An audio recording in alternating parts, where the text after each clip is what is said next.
You know what I don't hear, Corey? The Warchant? I don't hear that. We didn't hear much of that tonight. We also didn't. I don't hear any tractors. There you go. They're not getting the field ready for next week. You know Nothing why? to get ready for. The season's over. Yeah. It's done. Yep. Donezo. Florida State falls 31-11. We're not happy about that, but we're not sad to see this season end. This is a Vitamin Energy Warchant wrap. Corey Clark, Irish FL, Aslan Hudjavandi behind the camera. And thanks for making it through the season with us, guys. Yeah. You've watched all the way from this place, Ireland. all the way from Ireland. A lot of good things have happened since I bought this hat. Name them. Well, I'm about to burn it. So that's one. That should be what I do to finish off this season, to just burn this thing and bury it. Yeah, sometime in mid-August, we took the trip across the pond. We thought this season had some high hopes, Ira. I thought we'd be getting ready to take a trip to Charlotte next week, coming honestly. off a 13-0 season. Yeah. Noles were picked to win the ACC, number 10 in the country. A lot of excitement about it. Had a few question marks. Had a couple question marks. But we had a lot of confidence in its coaching staff that they had filled those holes with good football players. Misguided. We were misguided. That was our misguided youth. Yeah. But as Mike Norvell talked about after today's game, which was pretty much it was similar but different than Florida State's other 11 or other 10 losses. Yeah, this if season. you take away 6 of the fumbles, Exactly. it's a whole different game. There actually were some positive plays here or there, but then there was just fumble after fumble after fumble. Florida State fumbled 8 times, lost 5 of them. Yep. And the truth is, There's a couple critical ones. Truth is, they probably lose either way. Yes. But that made it 31-11, and Florida, and then it ends with a melee. We'll get to that. There's a lot to get to, guys. Yeah, we'll go through State, it quick. A sloppy performance. Mike Norvell was not very happy at all about it, and he vowed changes after this game. Yeah, and why would he be? Why would it not have been sloppy? It was par for the course. It was the end of the season. You know, most of these coaches know they're probably out of jobs. The players probably know they may not be on this field again, some of them. So, yeah, there was some sloppiness there. I think what you wanted to see maybe is some of the young skill guys and your young quarterback take a significant step. Not really. I mean, he stepped up in the pocket a lot. Does that count as a step? Yeah, because he had to do that. He got sacked 8 times, probably avoided 5 more. He sacked himself a few times. That's what's going to happen. That's what's been happening. I did like some of the stuff I saw from him. Yeah. Truly, I did. But we'll get into the quarterback conversation later in the month and later in the week and later in the month. I don't think he did enough to be like, yep, hand him the keys.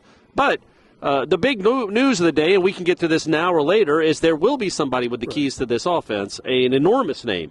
I don't know, honestly, and I'm not even sure I love the hire. Right. It could be a weird fit, but I don't know that you could get a bigger offensive name to be your offensive coordinator than Gus Malzahn. Yeah, 11 years ago, he led Auburn into the national championship game against Florida State. How'd that go, Gus? Huh? had the Noles on the brink until he didn't. Yeah. And, but, yeah, I mean, he coached at Auburn for 8 years. There were some highs and lows, kind of the opposite of Alabama. The opposite of Ryan Day. Yes. He would lose to other teams, but then find ways to beat Nick Saban. Right. And so that's how he kept his job. And, again, he ends up staying there for 8 years, goes to UCF. First couple of years were pretty impressive. Yeah, won 9 games each year. And then his offenses were humming, and the last 2 years they kind of went sideways. And the offenses haven't been bad, but they just have not been successful. And he's got the relationship, obviously, with Mike Norvell. Norvell started under him as a GA at Tulsa. And so there should be some comfort level there. And it sounds like Mike Norvell will be giving – well, I mean, as you wrote in your column, you're not hiring Gus Malzahn to take orders about the offense. Right. He's going to be running the offense. And look, man, Malzahn, their offense last year when they went 6-7, it was number 9 in the country in total offense. It was number 5 in rushing offense. He is, even in the SEC, he has proven he can put together offenses. They can put up a lot of yards and a lot of points and run. They weren't always great teams. His offenses weren't always great. They were always at least competent. Right. And they were better than this slop that we saw for the last 12 weeks, finishing with the creme de la creme performance of 8 fumbles and 8 sacks, which was just the perfect way to finish this. They'll be talking about that for years. They should put something up on this building, on the stadium side. Remember that game? Remember the 8 fumble, the 8-8 game? 8 sacks and 8 fumbles? So that look, man, I think there's no guarantee when it comes to a hire like this. There just isn't. Whether you get the guy at UNLV, I was going to call him a kid, he's like 36, right, or Gus Malzahn, there's never a guarantee. But you do know Gus Malzahn has proven he can coach successful offenses at this level. And there is just no chance, Ira, no chance that next year at this time we'll be talking about an offense as bad as this one. it is going to take significant gains, I think. How could it not? There's nowhere else to go. Yeah, you're right. And Mike Norvell was hammering home that point tonight. If you watch the postgame press conference. Please do, actually. I thought it was a really interesting one. He answered your question about the portals that we get to in a second and answered ripping out the flag after the game was over. Yeah, he just seemed to be it's like he's tiptoed a little bit throughout the course of the season about whether or not these guys are bringing the right stuff to this team. Right. But I thought it was interesting, and he backed off a little bit later, but when he said he believes in the guys in the locker room, the ones that are coming back. But he also said, he's like, look, man, this is changing. It's changing. The change is going to be immediate. It's going to be fast. Yeah. And he said, and if everybody that wants to be a part of it is going to be all in. Well, by saying that, you're basically saying that not everybody was all in on this team. Which Coaches included, perhaps. Right, it's very possible. Yeah, which was obvious. And so it was just he's been saying stuff like this for the last 5-6 weeks. You know, we're going to get better. Things are going to change, all of that. I thought tonight it was a lot more emphatic, as if he basically is ready to tell a bunch of guys to hit the road. Yeah, it seems like it. And, you asked him, I thought, but, he had a lot of good answers. I asked him about, he was asked about what he said to Napier, and he just said, I didn't, he said, I told him what I thought. So by the time everybody's watching this, but we haven't really addressed it, at the end of the game, Florida's players planted a flag at midfield. Norvell actually pulled it out and tossed it asunder. And then gave. That's not what that means, is it? Toss it asunder. It works for me. Yeah. I'm going to roll with it. He also gave some strong words to Billy Napier after the game, and Billy Napier seemed like he was just listening, like he didn't defend I think himself. Napier said so after the game that there are going to be repercussions for the guys that did it. He did not appreciate it. He didn't like it, so I think he understood. Right. I think he was probably trying to explain to Norvell that I didn't want them to do that, but Norvell wasn't hearing it. And good, man, I wrote in my column, I think, that was like the highlight of the year for Mike Norvell, which says something, that his highlight is after his 10th loss of the season. 20 points at home. He losing by 20 to Billy Napier, that he takes a flag and throws it off the field, but he did. That was it was a moment, but he doesn't get paid $10 million to take flags out of fields. He has to fix this thing. And if you were worried about Florida State's spending capacity, what they were going to give him to succeed, and how much it mattered to him, again, this is just the one hire we know about so far. But it's Gus Malzahn. It's a former SEC head coach. It's a current head coach. I don't know if he's officially resigned yet at UCF. So, or been fired, however it works. So they are going to throw some stuff at this. They're going to throw some resources in this. And as we move forward, I don't even know what to talk about this game. There's nothing to talk about. Shout out to Mastromanno. His last punt was a 62-yarder. Good for him. Fitzgerald made his last kick. So those were good things. Other than that, it's all about moving forward, because you don't want to think too much about this season because it was such a disaster ending, obviously, tonight. Yeah, and the other thing, again, I can't name who the next defensive coordinator is going to be, but I've been told by several people we'll know within a day or two. It's going to be public, and I was told that it's going to be a really impressive hire by somebody who would know with knowledge of the situation. Yeah. So we'll see what comes there. But again, I was not thrilled when Gene Williams, our publisher, posted a couple of times in his hot boards that Gus Malzahn was picking up steam in this race. I wasn't real thrilled about that, but I will say now, looking back on thrilled about him saying it, or thrilled about that concept, that notion? Okay, I gotcha. Because, I like the idea of some of these shiny new offenses, but I will say this, man, as you watch this season unravel, it really felt like this needed some people on the staff that have been through wars at the Power 5 level in the SEC. Yeah. And Gus Malzahn definitely gives you that. I mean, he's been through the biggest wars. He blew a 21-3 lead in the national championship game, for crying out loud. That's still there. That's still in him. And then he came back and beat Saban a year or two later. But, yeah, man, it's also somebody that Norvell can trust. Right. It's kind of odd that I think, didn't Malzahn give Norvell his first real coaching job? Yeah. And now Norvell might be giving him his last coaching day. It's full circle. Life comes full circle, but he trusts and respects this person's opinion. And it's been a good opinion. He's gotten a lot of, like we said, he's coached a lot of players and it's a lot of good players and put up a lot of points. And I just think this staff, this program, needs an infusion of some 5-star stuff, man. Yeah. I'm not saying that these coaches are 3-star coaches, the ones that are on the current staff for maybe a few more hours, but they're used to coaching and recruiting 3-star players. Gus Malzahn isn't. Gus Malzahn is used to recruiting against the likes of those guys. He knows what an NFL tackle looks like. He knows what an NFL quarterback or wide receiver or running back looks like. It's good. It's good to have that infuse that in your offense.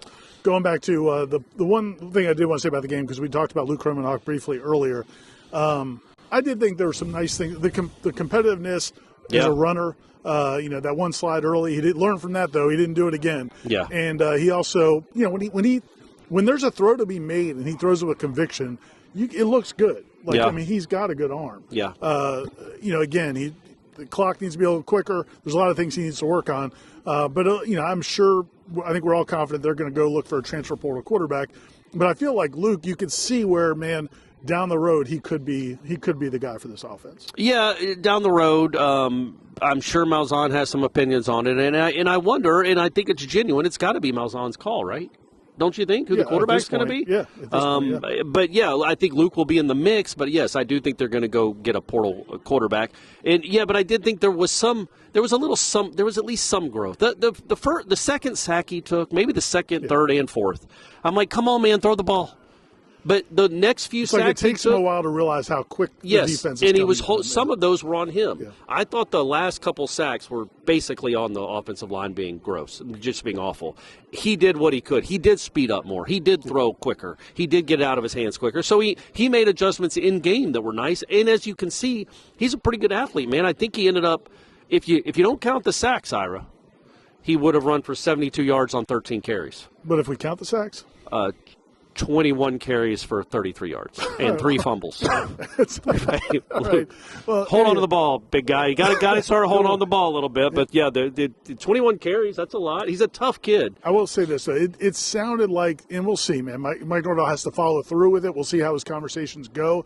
As you said, he got animated when I asked him if he already has had conversations with the players he wants to keep. Yeah. And he basically did the, oh, man, please stay, please stay. He's like, I'm not that guy. I'm not going to be like, please stay with me. It was a really funny answer. Do I talk to him? Yes, but I don't sit there and say, "Oh, are you going to come back? Are you please? Or please don't leave." That's not that's not going to be it. But also really insightful. He's not going to be the guy that's begging some freshman that had 4 catches. Please stay. We got to have you. He ain't that guy, man. He'll go get some. He wants them to stay, and he would talk to them about it. But he's not going to be the guy that begs and pleads for a guy to stay with him. And it also felt like the overall theme, and we'll see if he follows through with it. I feel like he's ready to pack a bunch of dudes' bags. Not just. It was senior night. They had a bunch of guys who were going to be leaving because of that, but I felt like there's a lot of other guys he's ready to see. You think they have to turn in their iPads? They probably do, sure. Right? Yeah, I think they confiscate them. Actually, they may already be gone. Do you think they've done it as they left the stadium? Hey, Joey, come over here. We got to talk for a second. Hey, go get your iPad if you don't mind. There's something wrong with it. I think they take them all back. Oh, okay, I got you. Because the season was ending. All right. We're going to turn ours in, guys. Yeah, we're turning the iPad. We're turning our iPads a lot of stuff coming, though, the next couple. We should have coordinator announcements, and honestly, coaching firings. National Signing Day is in flipping, 4 days? Yes. Yeah, it's crazy. Yeah. There really haven't been many positive moments, guys, this whole season. Since Ireland. Ireland was awesome. Since then, haven't been many positive being moments. in Ireland was awesome. Yes. The game itself ruined the program. But this is what we've been waiting for. I mean, honestly, I'm like Mike Norvell. I just can't wait now to move forward. Just this season's over with, man. It is. We can celebrate that. 2024. Mike Never Norvell again. should have planted a flag. He should have planted his own flag. Yeah. You know what? It just planted a flag that said, 2 and 10? Good riddance. Yeah, good riddance. That's right. We're not saying good riddance to Vitamin Energy, though. No, they're here for the long haul. If they didn't leave us now after this debacle, they're not leaving us. They're here for the long haul. Go to vitaminenergy.com. WarchantBogo is the promo code. Buy 2, get 4. Buy 10, get 20. You did the 2 and the 10. Yeah. I feel like buy 19, get 38. There you go. Yeah. VitaminEnergy.com. For Corey Clark, Irish FL, Aslan Hudjavandi, signing off. It's not our fault. Stay connected to Warchant.com. There's much more coming. It's a new day, Corey. It is a new day. Thank the heavens.